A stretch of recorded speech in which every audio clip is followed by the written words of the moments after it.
نبوت مل جانے کے بعد 9 برس تک نبی اکرم صلی اللہ علیہ وسلم مکہ مکرمہ میں تبلیغ فرماتے رہے اور قوم کی ہدایت اور اصلاح کی کوشش فرماتے رہے، لیکن تھوڑی سی جماعت کے سوا جو مسلمان ہو گئی تھی اور تھوڑے سے ایسے لوگوں کے علاوہ جو باوجود مسلمان نہ ہونے کے آپ کی مدد کرتے تھے، اکثر کفار مکہ آپ کو اور آپ کے صحابہ کو ہر طرح کی تکلیفیں پہنچاتے تھے، مذاق اڑاتے تھے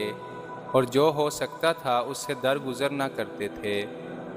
حضور صلی اللہ علیہ وسلم کے چچا ابو طالب بھی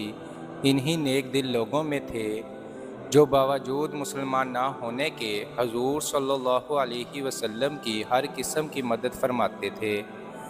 10ویں سال میں جب ابو طالب کا بھی انتقال ہو گیا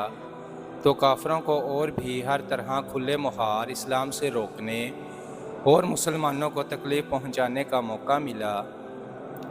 حضور اقدس صلی اللہ علیہ وسلم اس خیال سے طائف تشریف لے گئے کہ وہاں قبیلہ ثقیف کی بڑی جماعت ہے، اگر وہ قبیلہ مسلمان ہو جائے تو مسلمانوں کو ان تکلیفوں سے نجات ملے اور دین کے پھیلنے کی بنیاد پڑ جائے۔ وہاں پہنچ کر قبیلہ کے 3 سرداروں سے جو بڑے درجے کے سمجھے جاتے تھے گفتگو فرمائی اور اللہ کے دین کی طرف بلایا اور اللہ کے رسول کی یعنی اپنی مدد کی طرف متوجہ کیا، مگر ان لوگوں نے بجائے اس کے کہ دین کی بات کو قبول کرتے یا کم سے کم عرب کی مشہور مہمان نوازی کے لحاظ سے ایک نوورد مہمان کی خاطر مدرات کرتے، صاف جواب دے دیا اور نہایت بے رخی اور بد اخلاقی سے پیش آئے۔ ان لوگوں نے یہ بھی گوارا نہ کیا کہ آپ یہاں قیام فرما لیں۔ جن لوگوں کو سردار سمجھ کر بات کی تھی کہ وہ شریف ہوں گے اور مذہبی گفتگو کریں گے، ان میں سے ایک شخص بولا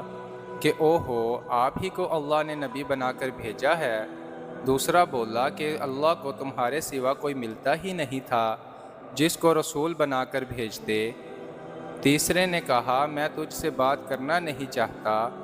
اس لیے کہ اگر تو واقعی ہی نبی ہے جیسا کہ دعویٰ ہے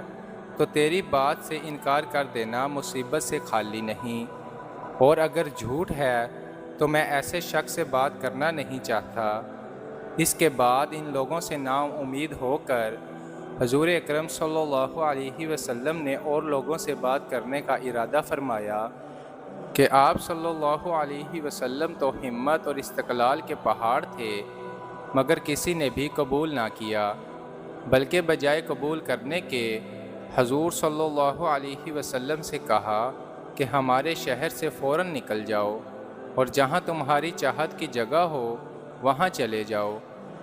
حضور اکرم صلی اللہ علیہ وسلم جب ان سے بالکل مایوس ہو کر واپس ہونے لگے تو ان لوگوں نے شہر کے لڑکوں کو پیچھے لگا دیا کہ آپ صلی اللہ علیہ وسلم کا مذاق اڑائیں، تالیاں پیٹیں، پتھر ماریں، حتیٰ کہ آپ صلی اللہ علیہ وسلم کے دونوں جوتے خون کے جاری ہونے سے رنگین ہو گئے۔ حضور اقدس صلی اللہ علیہ وسلم اسی حالت میں واپس ہوئے۔ جب راستہ میں ایک جگہ ان شہریوں سے اطمینان ہوا تو حضور صلی اللہ علیہ وسلم نے یہ دعا مانگی، اے اللہ، تجھی سے شکایت کرتا ہوں میں اپنی کمزوری اور بے کسی کی اور لوگوں میں ذلت اور رسوائی کی۔ اے ارحم الراحمین، تو ہی ذوالفقار کا رب ہے اور تو ہی میرا پروردگار ہے۔ تو مجھے کس کے حوالے کرتا ہے؟ کسی اجنبی بیگانہ کے جو مجھے دیکھ کر ترش روح ہوتا ہے اور منہ چڑھاتا ہے، یا کہ کسی دشمن کے جس کو تو نے مجھ پر قابو دے دیا؟ اے اللہ، اگر تو مجھ سے ناراض نہیں ہے تو مجھے کسی کی بھی پرواہ نہیں، تیری حفاظت مجھے کافی ہے۔ میں تیرے چہرہ کے اس نور کے طفیل جس سے تمام اندھیریاں روشن ہو گئیں اور جس سے دنیا اور آخرت کے سارے کام درست ہو جاتے ہیں، اس بات سے پناہ مانگتا ہوں کہ مجھ پر تیرا غصہ ہو یا تو مجھ سے ناراض ہو۔ تیری ناراضگی کا اس وقت تک دور کرنا ضروری ہے جب تک تو راضی نہ ہو، نہ تیرے سوا کوئی طاقت ہے نہ قوت۔ مالک اور ملک کی شان قہری کو اس پر جوش آنا ہی تھا کہ حضرت جبرائیل علیہ السلام نے آ کر سلام کیا اور عرض کیا کہ اللہ تعالیٰ نے آپ کی قوم کی وہ گفتگو جو آپ سے ہوئی سنی اور ان کے جوابات سنے، اور ایک فرشتہ کو جس کے متعلق پہاڑوں کی خدمت ہے آپ کے پاس بھیجا ہے کہ آپ جو چاہیں اس کو حکم دیں۔